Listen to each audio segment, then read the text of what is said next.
Desayuno espiritual del 3 de agosto del 2020. Realmente eres hijo de Dios. Del Evangelio de San Mateo. Después de que la gente se hubo saciado, enseguida Jesús apremió a sus discípulos que subieran a la barca y se adelantaran a la otra orilla, mientras él despedía a la gente. Y después de despedir a la gente, subió al monte a solas para orar. Llegada la noche, estaba allí solo. Mientras tanto, la barca iba ya muy lejos de tierra, sacudida por las olas, porque el viento era contrario. A la cuarta vela de la noche se les acercó Jesús andando sobre el mar. Los discípulos, viéndolo andar sobre el agua, se asustaron y gritaron de miedo, diciendo que era un fantasma.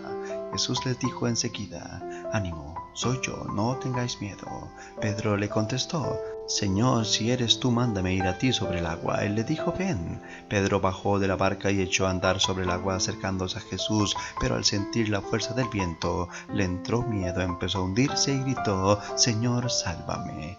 Enseguida Jesús extendió la mano, lo agarró y le dijo: «Hombre de poca fe, ¿por qué has dudado?». En cuanto subieron a la barca, amainó el viento. Los de la barca se postraron ante él, diciendo: «Realmente eres hijo de Dios». Terminada la travesía, llegaron a tierra en Genesaret, y los hombres de aquel lugar apenas lo reconocieron. Pregonaron la noticia por toda aquella comarca y le trajeron a todos los enfermos. Le pedían tocar siquiera la orla de su manto, y cuantos la tocaban quedaban curados. Palabra del Señor. Cristo viene a nuestro encuentro en la misión. Luego de la primera multiplicación de los panes en San Mateo, Jesús envía a los apóstoles mar adentro. Primero les había encargado sentar a la gente, darles de comer y recoger el sobrante. Ahora los envía al otro lado del lago. Es en sí una continuación de la misión de la Iglesia, que se mueve en todas las direcciones en nombre del Señor, llevando su palabra, curando enfermos y expulsando demonios. Es una misión activa y dinámica, llena de compasión, misericordia y caridad. Es el Señor quien la dirige, quien marca la pauta y el ritmo, aún en la adversidad, pues dice que Él se queda despachando a la multitud. Es un gesto del mejor anfitrión, que no escatima de su tiempo para dejar bien atendidos a sus invitados. Cuánta deferencia y detalle en un Dios que nos ama así, con tal ternura, al grado de estar hasta el final de la jornada, así sacrifique su propio tiempo. Finalmente, el Señor se queda solo para orar, para entrar en intimidad con el Padre, para recobrar fuerzas y retomar con más brío su encomienda de mostrar el reino a todo rincón de su travesía. No es que deje solo a sus apóstoles en el momento más sufriente y calamitoso, pues había tempestad y las olas amenazaban con hundir la barca.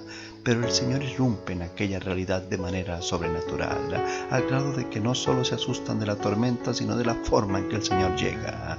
Pero Dios siempre se muestra con claridad. En el Hijo ahora Dios nos habla en persona para calmarnos, para alentarnos, para salvarnos, para que en su nombre superemos toda adversidad. Así es como en aquel impulsivo Pedro, que se anima de primero una vez más, se representa a toda la humanidad que quiere reconocer a Dios, que hasta lo prueba. Y si eres tú, como dudando, como queriendo corroborar la presencia real de aquel que les costaba reconocer. Pero el Señor lo invita a salir por fe, y lo hace Pedro, pero duda, porque presta más atención a lo que lo amenaza que a quien lo guía. La duda es la comparación que deja a Dios con menos valor ante lo que vemos temporalmente. La Iglesia es misionera porque es enviada, pero no va sola. El Señor viene con nosotros y irrumpe en nuestra travesía, que es adversa, vientos en contra todo el tiempo.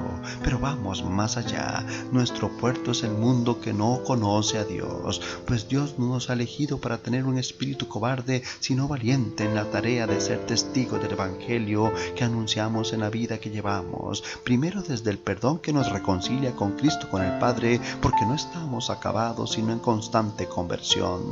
Somos también como Pedro, que caminamos sobre las dificultades, pero muchas veces también sucumbimos.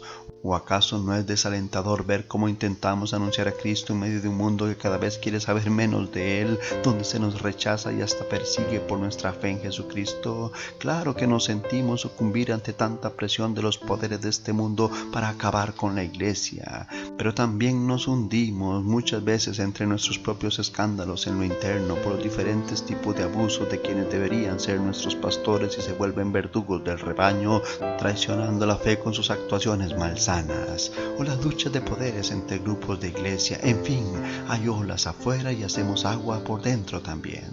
Pero Cristo viene con su fuerza y su poder en su Espíritu Santo, que es el alma de la iglesia, que es santa porque es de Cristo, donde se muestra su perfección en el perdón y en su continua elección, porque Cristo jamás nos abandona, así perdamos la fe y lo traicionemos con nuestro pecado, porque no se cansa jamás de perdonarnos y de tendernos la mano como a Pedro, no sin antes corregirnos y volvernos al buen camino.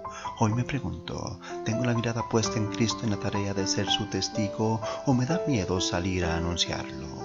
Señor Jesús, tú que nos envías al mundo porque quieres estar presente desde nuestro testimonio en aquellos que aún no te conocen, para sanarnos y liberarnos de la ignorancia del pecado, para seguirte y ser tus testigos en todo lugar, que podamos con tu gracia salir a anunciarte con alegría en constante conversión. Amén. Feliz día.